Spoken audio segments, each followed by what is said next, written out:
Здравствуйте, дорогие друзья!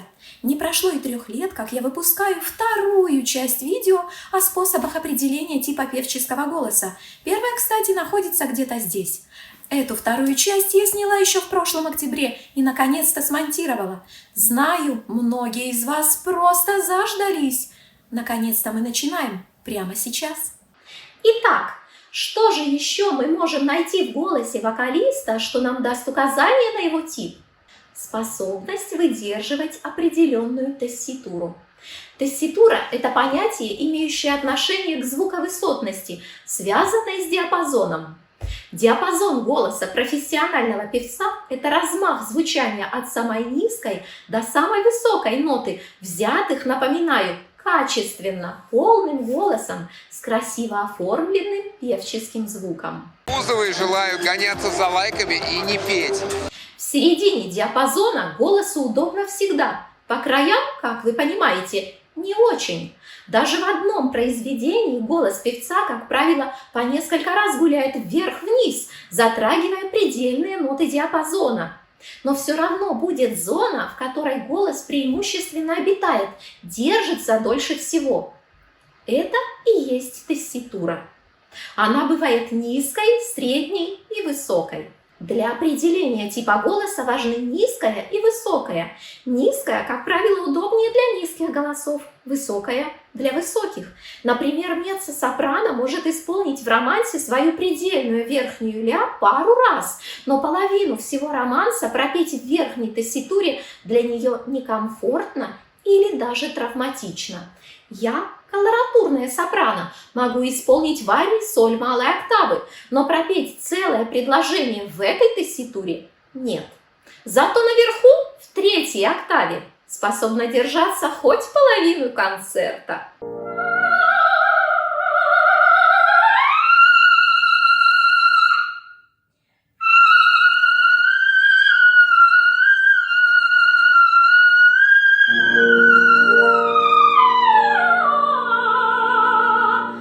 Кстати, мой пиар-менеджер Зайка напоминает, что вы можете наблюдать за нами на других платформах и в соцсетях. Все ссылки на них я оставлю в описании. Подпишитесь, чтобы ничего не пропустить. Следовательно, тесситурная выносливость голоса – это очень важный критерий для определения его типа. Следующий способ идентификации типа певческого голоса – его гибкость и способность к мелкой технике. Здесь прослеживается закономерность. Большей гибкостью и виртуозностью чаще обладают высокие голоса. Они способны исполнять пассажи, рулады, фиоритуры мелкими длительностями, петь форшлаги, трели, группетто, рассыпать по всему диапазону невероятно сложные обороты на стаккато. Это то, к чему идут все гуру, и то, к чему идут все учения. Но ни с кем это не происходит. Большие же низкие голоса чаще всего тяжеловесны и, как следствие, неповоротливы. Но встречаются и исключения. Например, колоратурная меццо-сопрано Вивика Жено, Зара Долуханова. Кстати, слово «колоратурная» как раз и указывает на эту голосовую характеристику – гибкость и способность к мелкой технике. Вообще, чисто теоретически, даже бас может быть колоратурным. Вспомним, например, то, что написано Моцартом для Людвига Фишера. От баса в этих сочинениях требуется настоящая колоратурность.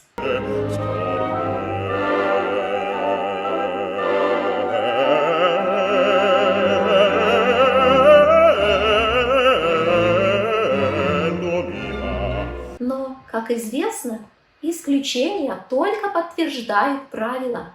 Если у человека есть вокальная гибкость такого рода, то стоит в первую очередь предполагать, что он обладает высоким голосом. Чудесный пример соответствия – Полад Бюльбюль Оглы. Тебя природа одарила и красотой, и добротой, но вместе с тем и злую шутку она сыграла надо мной. Лирический тенор с восхитительной мелизматикой. Но тут я снова должна внести поправку.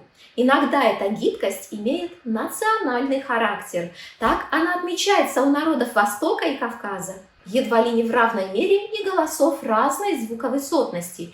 И придется признать, что шансы обнаружить такое техничное и гибкое, например, армянское меццо-сопрано гораздо выше, чем, опять же, например, русское. Этот фактор тоже следует учитывать при определении типа голоса. Склонность к мелизматике и способность выдерживать тесситуру добавляют гораздо больше определенности в установлении типа певческого голоса. Наука. Вот. Сегодня я начинаю новую рубрику «Книжная полка». В ней я буду рассказывать о литературе, посвященной истории вокального искусства и вокальной педагогики. В этой рубрике будет литература двух видов. Первая – это та, которая подходит абсолютно всем, та, которую могут читать дилетанты. Вторая – это та, которая предназначена для узких специалистов, профессиональных певцов. Естественно, рассказывая о книге, я буду пояснять, для какой категории она подходит. И мою книжную полку открывают великие примадонны. Книга, написанная немецким музыковедом, музыкальным театральным критиком и журналистом. Впервые она опубликована в 1961 году. В этой книге автор рассказывает, кто же такие примадонны. Он пытается обозначить грань между настоящей примадонной и просто хорошей оперной певицей. По его мнению, примадонна – это женщина, которая обладает определенной харизмой.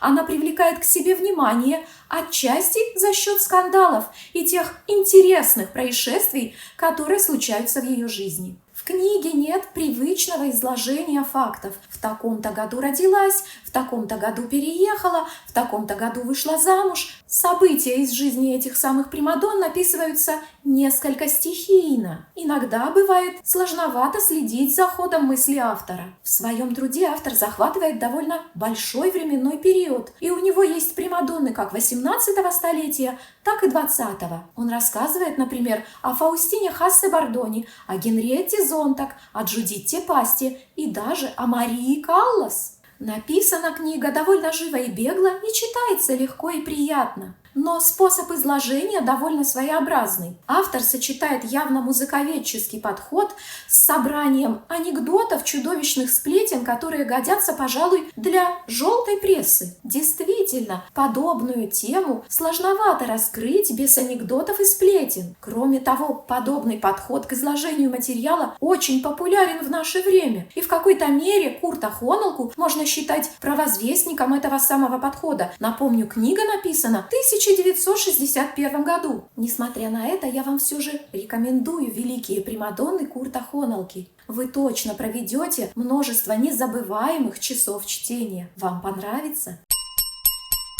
Но есть еще один важный критерий – расположение переходных нот. Человеческий голос от природы имеет регистровое строение. Регистр – это участок диапазона, на котором связки смыкаются одинаковым образом. Принято выделять у мужчин 2 регистра и 1 переход, у женщин 3 регистра и 2 перехода. Переходные ноты находятся на стыках регистров. В этом месте происходит смена механизма работы связок, изменяется характер их смыкания, что негативно отображается на качестве звучания. Как Алиса в «Стране чудес». Сами певцы ощущают переходные ноты как очень неудобные.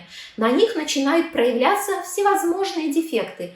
Плывет интонация, звук теряет свою форму и красоту, могут проскальзывать посторонние призвуки, шумы и скрипы.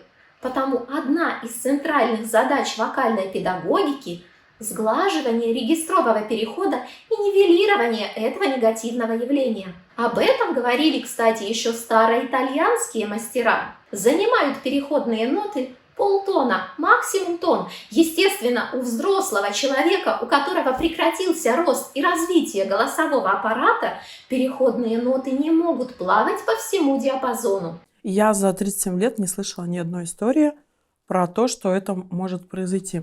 Потому их положение является одним из самых точных критериев для определения типа певческого голоса.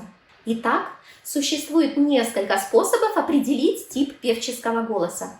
Они имеют разную степень точности и применимы в несколько отличающихся обстоятельствах.